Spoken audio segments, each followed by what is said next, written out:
ఓం నమః శివాయ. ఓం నమో నారాయణాయ.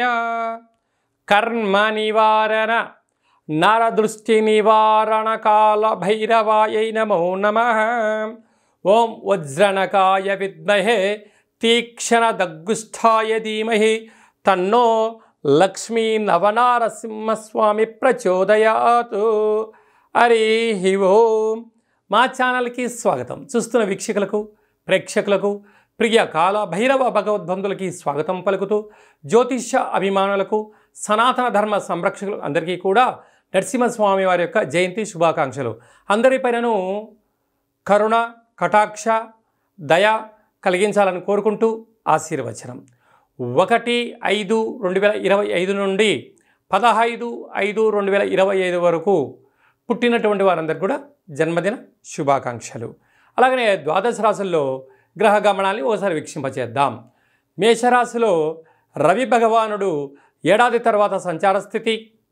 వృషభ రాశిలో దేవగురు బృహస్పతి చివరార్ధ సంచార స్థితి. కర్కాటక రాశిలో కుజ భగవానుడు నీచభంగ రాజయోగ సంచార స్థితి. కన్యరాశిలో కేతు సంచార స్థితి. మీనరాశిలో చతుర్గ్రహ సంచార స్థితి. బుధ భగవానుడు, శుక్ర భగవానుడు, శని భగవానుడు, రాహు భగవానుడితో ద్వాదశ రాశుల్లో గ్రహ గమనాలు ఈ విధంగా ఉన్నాయి.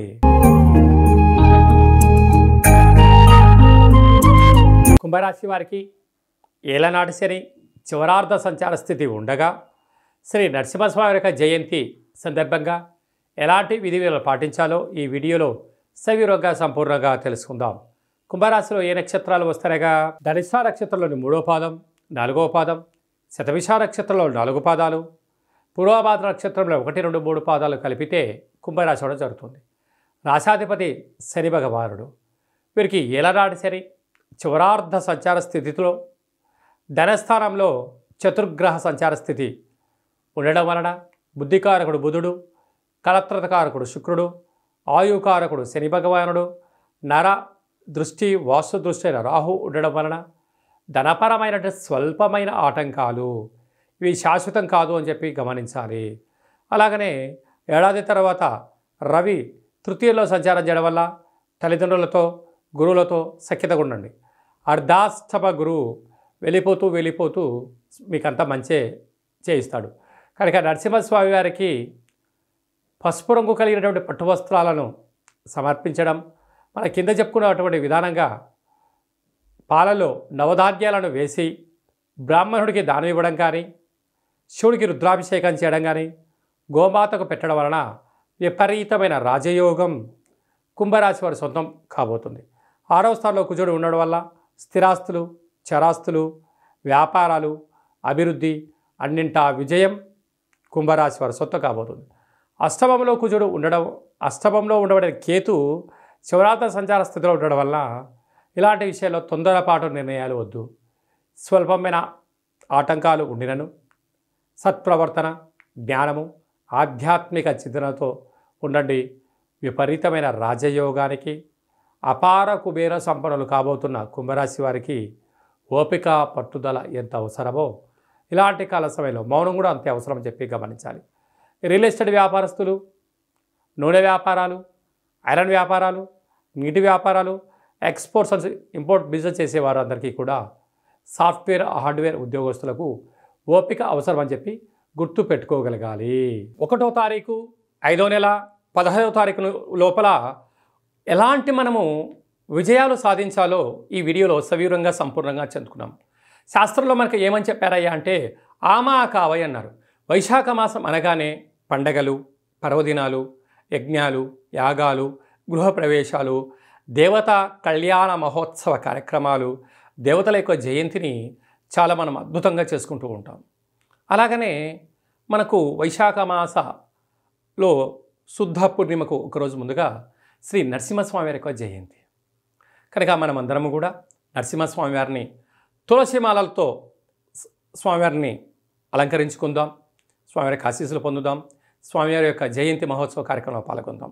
అలాగనే మనకు లక్ష్మీదేవి యొక్క కృప కటాక్షం ఉంటేనే భూమండలం మీద మనిషి యొక్క జీవన గమనం ఉంటుంది. అంటే భక్తి అనేటువంటిది ఎప్పుడైతే మనము తత్వంలో ఉంటామో, ఆధ్యాత్మిక కార్యక్రమంలో ఉంటామో, భక్తి సేవలో ఉండబడిన వారందరికీ కూడా భగవంతుడు గొడుగు పడుతూ ఉంటాడు. అరాచకంలో ఉండబడిన వ్యక్తులకు పిడుగును వేస్తూ ఉంటాడు. కనుక మనకు అందరికీ కూడా స్వామివారి ఆశీస్సులు నిండు పుష్కలంగా ఉండగలగాలి అన్నట్లయితే, అంటే మనకు శుద్ధ పంచమి నుండి బహుళ ఏకాదశి వరకు, అంటే బహుళ పంచమి వరకు చంద్రుడు బాగా కనపడుతూ ఉంటాడు.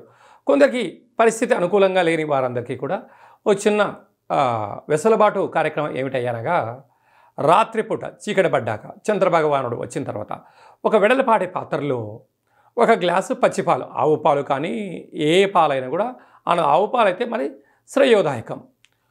ఒక గ్లాసు పచ్చిపాలు, తెల్ల నువ్వులు, అటుకులు, నెయ్యి, చక్కెర, వీలైతే ముత్యము వేసి చంద్రభగవాను ఆ పాలల్లో దర్శించి ఒక 8 సార్లు కానీ ఒక 27 సార్లు కానీ ఓం శ్రీ మహాలక్ష్మీదేవ్యై నమః, ఓం శ్రీ నరసింహస్వామినే నమో నమః అనే మంత్రాన్ని స్మరించి మన మనసులో ఏదైతే కోరిక ఉందో కోరుకొని ఆ పాలను తీర్థంగా స్వీకరించగలిగితే, ఎందుకనగా దేవతలు రాక్షసులు క్షీరసాగర మదనం చేసిన తర్వాత అందులో లక్ష్మీదేవి, చంద్రభగవానుడు, ఐరావతము, కల్పతరువు, అమృతం వచ్చిందని మనకు వేదాలు చెప్తూ ఉన్నాయి.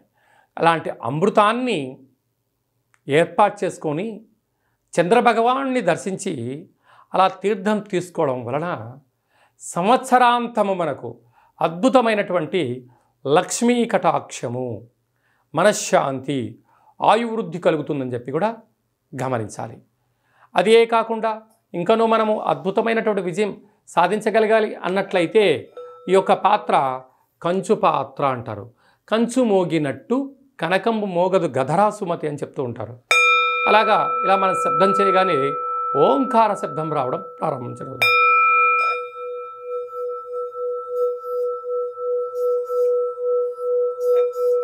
ఇలా ఓంకార శబ్దాన్ని సృష్టించడం వలన మనిషి శరీరంలో ఉండబడినటువంటి 7 చక్రాలు వికసించి ఇంట్లో ఉండబడిన దరిద్ర దేవత బయటికి వెళ్ళిపోయి లక్ష్మీదేవి యొక్క కటాక్షం కలిగి ఇల్లంతా సిరులతో కలకలలాడుతూ ఉంటుంది.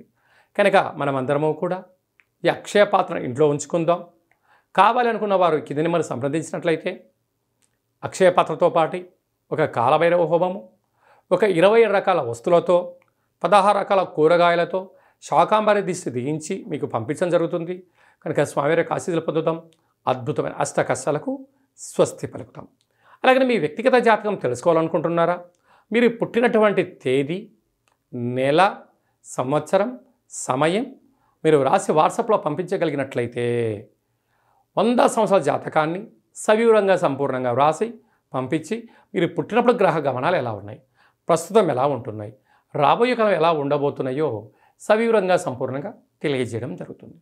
అలాగనే చాలామందికి పుట్టినటువంటి కాల సమయంలో డేటా బర్త్లు లేనటువంటి కారణం వలన పేరు యొక్క మొదటి అక్షరాన్ని అనుసరిస్తూ రాశిని తెలియజేస్తూ రాశి యొక్క పరిస్థితిని తెలియజేస్తూ రమణ శాస్త్రం ద్వారా కాళభైరవ ఉపాసన చేత భూత భవిష్యత్ వర్తమానాన్ని తెలియజేయడం జరుగుతుంది. కనుక ఆసక్తి గలవారు ఈ కింది నెంబర్ సంప్రదించి అపాయింట్మెంట్ తీసుకొని సంప్రదించగలరు. చాలామంది భార్యాభర్తలు తరచుగా గొడవ పడుతూ ఉంటారు. ఎందుకు గొడవ పడుతున్నారో ఒకసారి వాళ్ళకే తెలియని పరిస్థితి ఉంటుంది.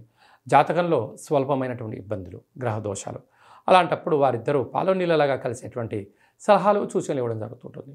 మీకు కలిగినటువంటి సంతానానికి ఆధ్యాత్మికమైనటువంటి నామాలు ఎలా పేరు పెట్టుకోవాలో తెలియచేయడం జరుగుతుంది. అందరిపైనను శ్రీ కాళభైరవ స్వామి ఆశీస్సులు ఉండాలని కోరుకుంటాం.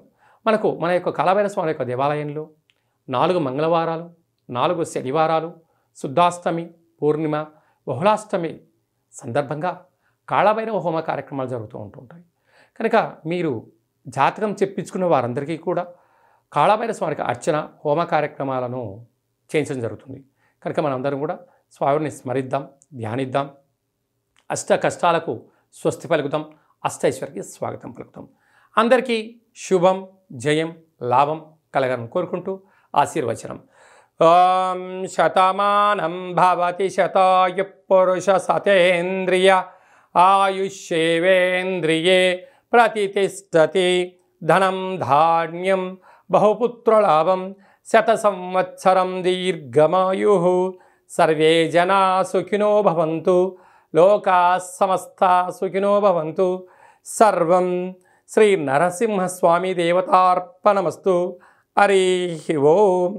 ఈ వీడియో మీకు నచ్చినట్టయితే లైక్ చేయండి, షేర్ చేయండి, మా ఛానల్ని సబ్స్క్రైబ్ చేసుకోండి.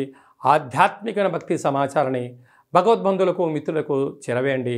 శ్రీ నరసింహస్వామి ఆశీస్సులు పొందండి.